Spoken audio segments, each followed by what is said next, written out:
आइए मैं अब आज के नाज़िम, आज के संचालक, एंकर, जैसे कि मैंने कहा इनकम टैक्स से उनका ताल्लुक़ है, लेकिन आप बिल्कुल ना घबराएं क्योंकि वो आपका कुछ नहीं बिगाड़ सकते, क्योंकि शायर जहाँ भी रहता वो शायर ही रहता। हिंदुस्तान के पीएम अटल बिहारी वाजपेयी जब अमेरिका गए दौरे पर तो वहाँ भी वो कविता कर रहे थे, तो वो यहाँ भी और अपने शोबे में भी वो उसी तरह से अपना काम करते हैं, लेकिन बहुत प्यारी शख्सियत। तो आइए बिला किसी ताख़िर के मैं गुजारिश करता हूँ देवमणि पांडे साहब से कि वो आएँ और अपनी जिम्मेदारियों को संभालें। मुअज़्ज़िज़ हाज़रीन, आप सबको मैं नमस्कार करता हूँ, सलाम करता हूँ।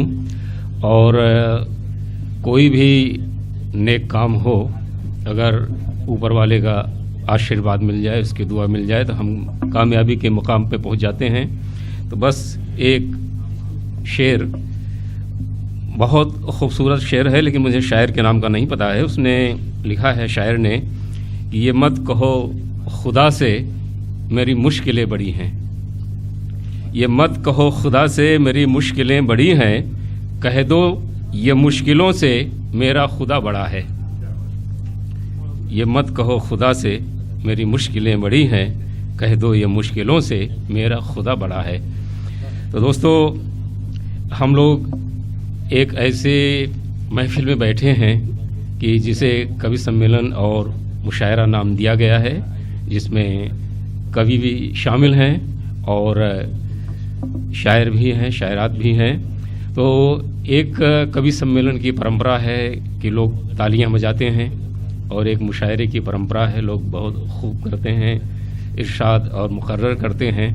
लेकिन अभी मुशायरों में भी तालियां बजने लगी हैं, क्योंकि यंग जनरेशन में इतना जोश होता है कि वो जब कोई कलाम पसंद आता है तो सीधा ताली बजाती है। तो आजकल मुशायरों में भी ताली बजाने का कोई बुरा नहीं मानता है। तो आप जहाँ भी आपको अच्छा लगे वहाँ पर आप ताली बजा सकते हैं, वाह वाह कर सकते हैं, बहुत खूब कर सकते हैं, जो भी आपको अच्छा लगे। लेकिन जो भी यहाँ पर शायर आएगा अपना कलाम पेश करने के लिए, आपसे उसकी गुफ्तगू होती है, तो आपके साथ जुड़े रहना बहुत ज़रूरी है। कोई भी कवि हो, शायर हो, कलाकार हो, उसकी ज़िंदगी एक बांसुरी की तरह होती है।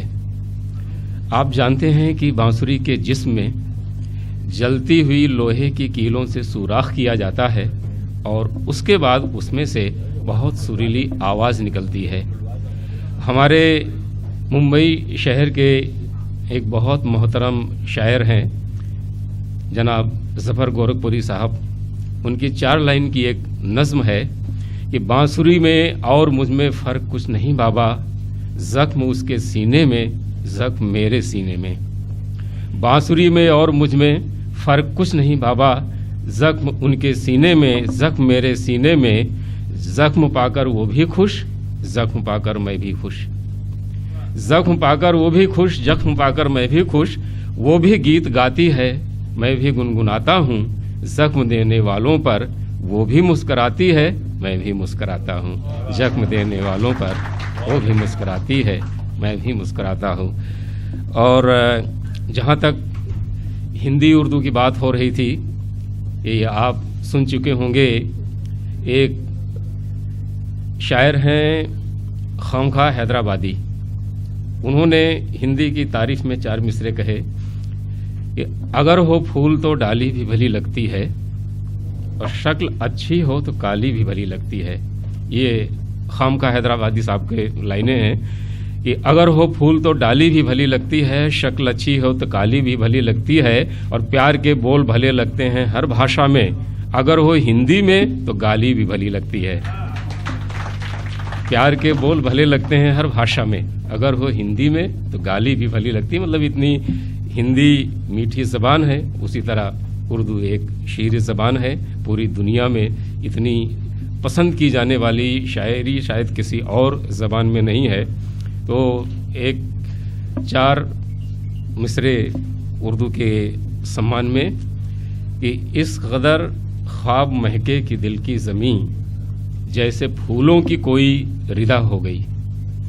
इस कदर ख्वाब महके कि दिल की ज़मीं, जैसे फूलों की कोई रिदा हो गई, और ढल के उर्दू में दिलकश हुई यूं गज़ल, सारी दुनिया गज़ल पे फिदा हो गई।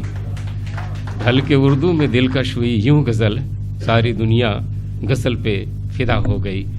तो दोस्तों, हमारे जो है हिंदी में एक मुहावरा है कि जहाँ न पहुँचे कवि वहाँ पहुँचे, मतलब जहाँ न पहुँचे रवि वहाँ पहुँचे कवि। रवि यानी सूरज, कि जहाँ पर सूरज की रोशनी भी नहीं पहुँचती है, ऐसी जगह पर, ऐसे मौजू पर, ऐसे विषय पे कोई कवि कविता लिख सकता है। तो दिल्ली में एक शायर हुए मरहूम सागर खयामी साहब। तो एक बार दिल्ली में जो है लंगड़ा आम बहुत महंगा हो गया, हापुस से भी ज़्यादा महंगा बिकने लगा, लेकिन जो पब्लिक होती है वो उसी पे टूट पड़ी, उसी पे मर रही थी और उसी को ख़रीद रही थी। तो ये जो मंज़र उन्होंने देखा तो 4 मिसरे कहे सागर खयामी साहब ने कि तजुर्बा है हमें मोहब्बत का, दिल हसीनों से प्यार करता है। तजुर्बा है हमें मोहब्बत का, दिल हसीनों से प्यार करता है। आम तेरी ये खुश नसीबी है, वरना लंगड़ों पे कौन मरता है। हाँ, देखिए ये एक मरहूम शायर का शेर था। तो एक बार सागर खयामी साहब के लिए फिर से तालियां जोरदार। तो मैं किसी भी प्रोग्राम में हम लोग आते हैं तो एक थोड़ी सी माहौल में बर्फ़ जमी होती है, तो बर्फ़ को जो है थोड़ा सा पिघलाने के लिए इस तरह की बातें की जाती हैं। और हमें नसर भाई ने बताया कि यहाँ पर जितने भी शायर हैं, कवि हैं, ये इतने मोतबर हैं कि इनके तारुफ की कोई ज़रूरत नहीं है। ये आपके महबूब शायर हैं और सभी के पास इतनी खूबसूरत शायरी है कि वो खुद बात करती है। तो इसके बाद मैं आपका बहुत कम वक्त लूँगा, बस समझिए कि एक एक लाइन में मैं अपने जो हमारे दोस्त शायर हैं उनको मैं आवाज़ दूंगा।